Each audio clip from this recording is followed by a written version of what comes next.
Good good afternoon, this is Kuro. Got a tier 10 game in my tier 9 Yugumo. Going over the matchmaking real quick.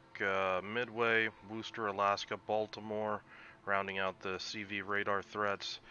DD threats, Gearing, Shima, Fletcher, and Asashio. This game, it's another one of those games for people that think destroyers are dead. Here I am in a gun spec Yugumo with torpedo reload in a CV match against triple radar, 4 different enemy destroyers, and I'm running F3s. And kind of the lesson is simple. Be patient. You're going to see right here just how patient I am up on CCAP. No, I'm not patient. I don't think you know what you're talking about, number one. You want in? Say open. Yeah, open. Come on, let's help Daddy do the video. Yeah. Can't have my coffee, so don't make a play for it. Okay, so basically I am just taking a big look around CCAP. I want to see if, what DDs, what radar there is. If you notice, this build doesn't have the usual RPF. This is a full gun spec, and I'm basically giving up RPF in exchange for being able to run Adrenaline Rush as well as, Adrenaline Rush, Jack of all trades for the shorter cooldown on the torpedo reload and the speed boost, as well as expert marksman to speed up the turrets.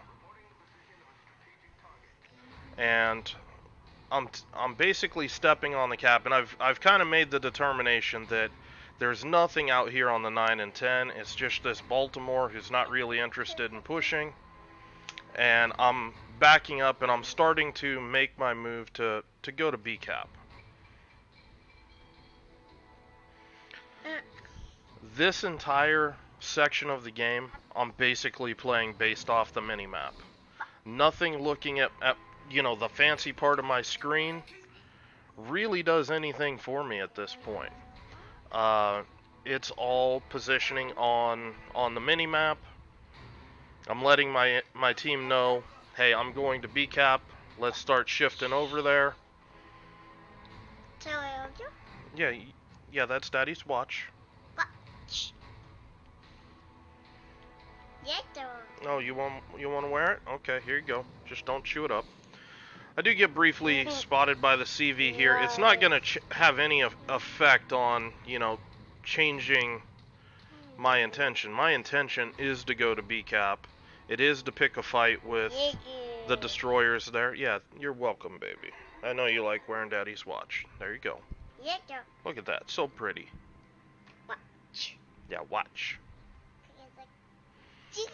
So, I'm taking a look, and I'm looking to see, and that's what I was looking for. I was looking to see if anything's actually shooting out of those smoke screens. They were laid prior to me being here, and without RPF, I can't really see if anything's in there. This Baltimore is radaring the Fletcher, and I was expecting the Fletcher to kind of run, but he ends up just reversing. You know what? Actually, I think he was out of his smoke, and that's what detected him, and he basically had reversed back into his smoke. Now, I'm basically running into a Gearing and a Fletcher here that's a little too much, in my opinion, to try to pick a fight with.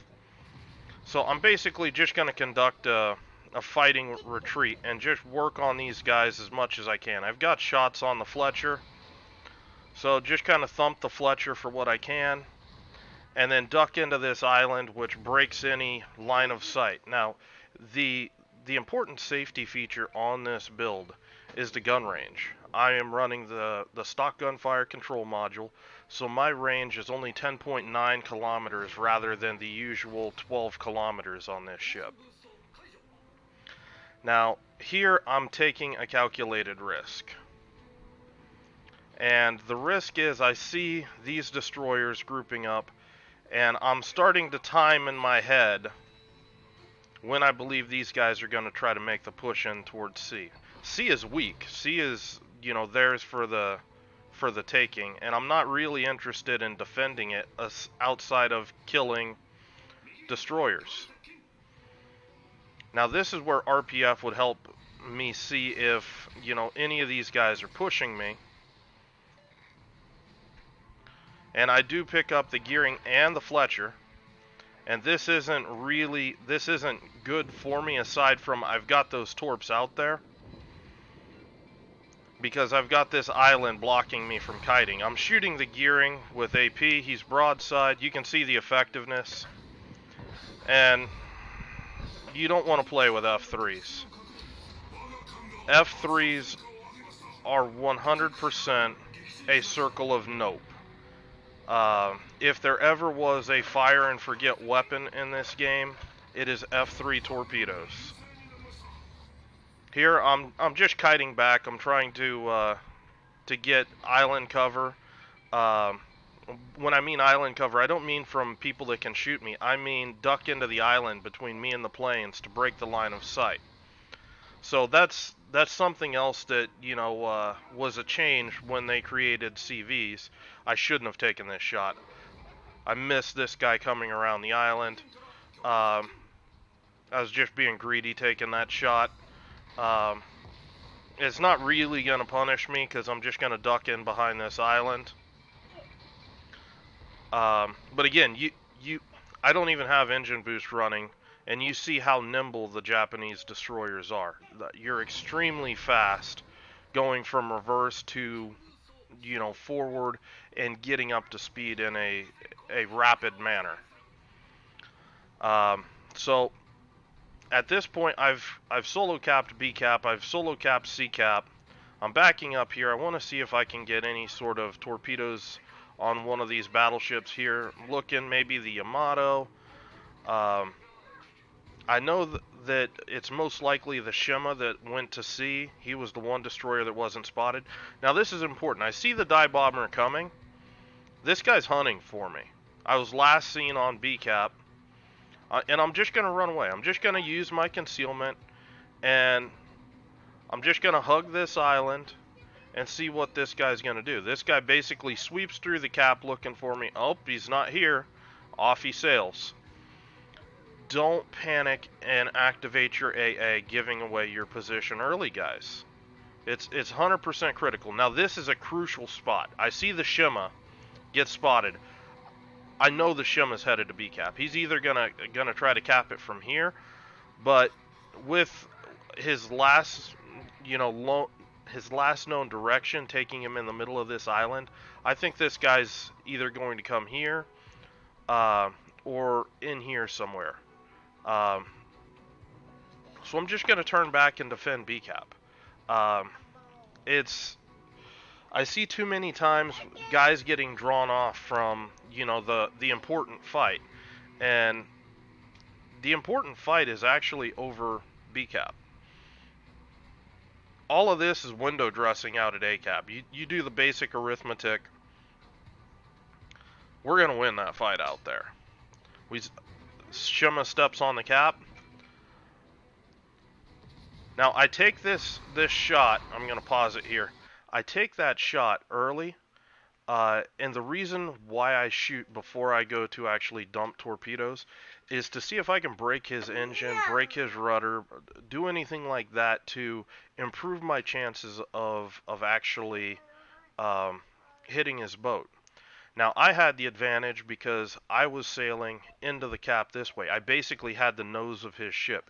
For him to get his torpedo tubes in action, he's got to, turn and do this big, predictive maneuver where I only need to turn out a few degrees. And you can see the effect. I basically launch one just forward of the indicator, expecting he's going to, kite out, try to create distance. Then I launch one shorter, expecting him potentially to cut speed. And at this point, I'm just getting torpedo safe.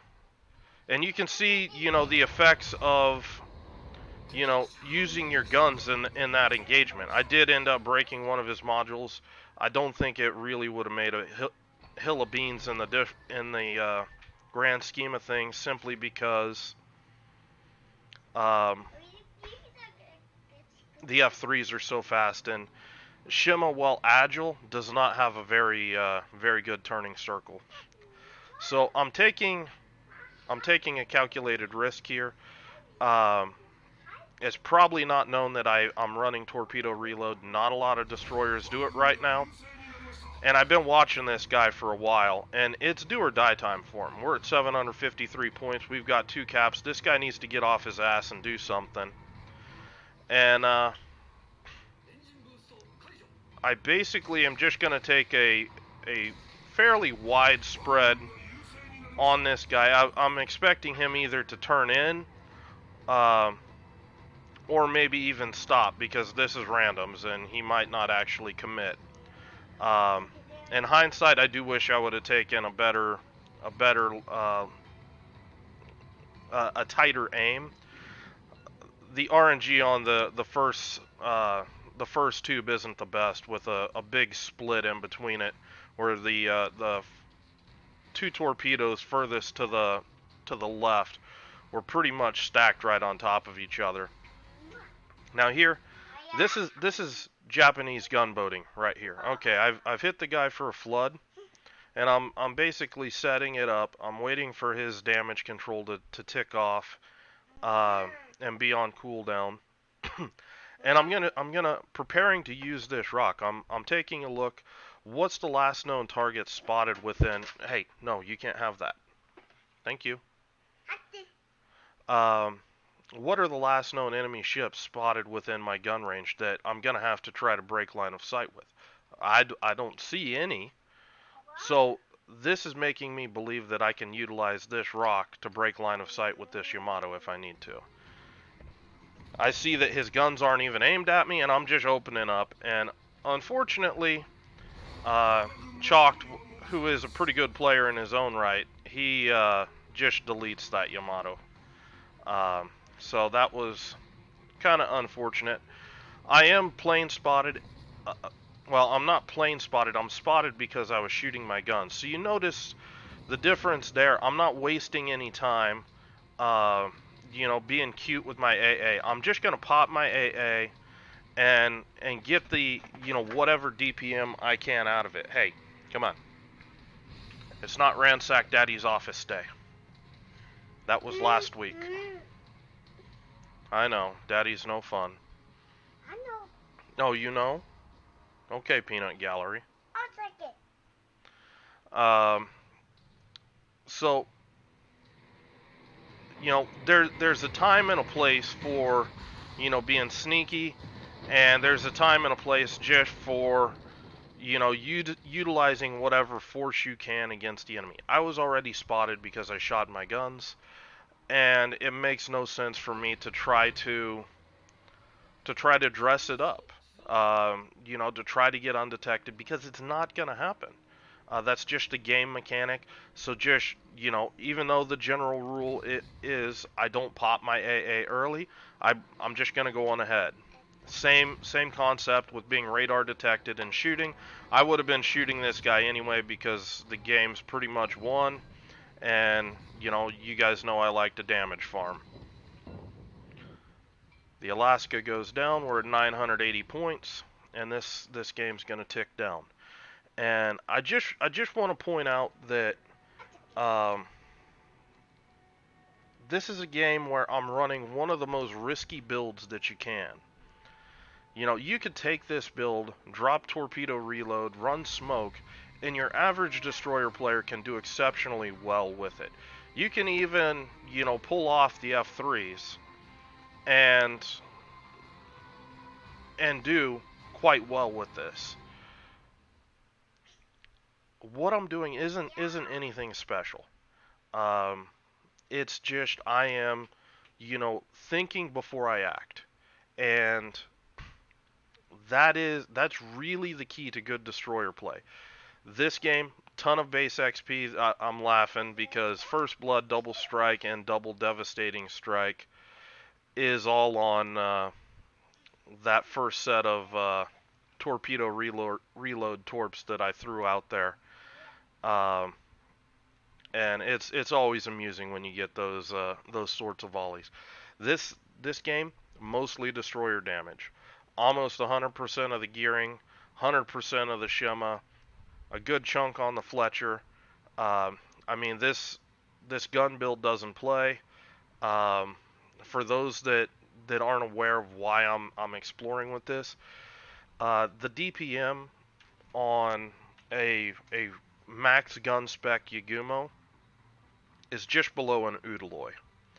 And my theory behind it is maximum offensive potential. Taking and combining the firepower that you get with torpedo reload, which is can be game changing in its own right. I've turned games just on torpedo reload. But also combine that with a ship that has the roughly the same DPM as a Russian gunboat that's also as sneaky as a Japanese destroyer at 5.5 kilometer concealment. It's a phenomenal package. However, the only weakness being how do you disengage and how do you manage um, the threats so you don't get caught out and ambushed. And as you're playing the game, that's your number one concern. You think about what is my escape. Now, this game wasn't clean. I pushed into those destroyers. It was risky, and it was a calculated risk with the torpedoes out there. I thought I was pretty on point with them. But if those torpedoes would have missed, I would have been in trouble that moment and probably sunk. So it is still a risky build. If I wanted to play this perfectly, I should have just sat there and waited for those destroyers to pass by, and then gone once I saw C cap flipping, then step into B cap. Another 30, 45 seconds later. Instead, I opted just to pick the fight, and you know, it worked out in my favor. Um, so that was the one, real well, that was one of the two questionable plays that I made in this game. The other one being just a random shot out on the Yamato when that Richelieu is coming around the corner.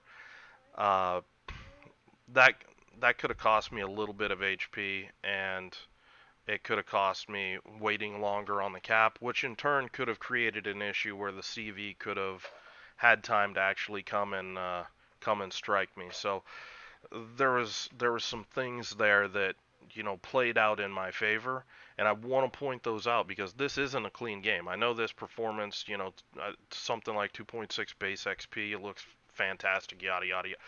There are sections in this game that are not clean, and I want to point them out to you guys because even the best players make mistakes. Things don't work out in your favor. Um, I was working with the best information that I had at the time. I figured that if those destroyers were going to push in there, those torpedoes would be pretty damn close. And the flip side being that if they were just going to ball up just north of B cap, I was going to have to push in there anyway. Um, so it just worked out in my favor. So I'm going to go ahead and cut this one short right here. If you guys have any questions or comments, leave them in the comment section below. Um, but I think this build is going to be a thing with Yugumo. I've got a bunch of games in it. Uh, it's one of the strongest builds that I've seen out there for it. Uh, Depending on player skill, and that goes back to the player understanding when to disengage, yada yada yada. Um, So I actually think I'm going to keep my Yugumo like this for the foreseeable future. Um, Depending on meta, as far as the amount of, Russian radars, things like that. I may drop the F3 torpedoes um, for short periods of time. Um, but I do that frequently with my destroyers. I prefer to run F3s if I have the option. Uh, but for a more general purpose standpoint, the 12 kilometers are more flexible. So anyway, I hope you guys are having a good day. I will talk to you later.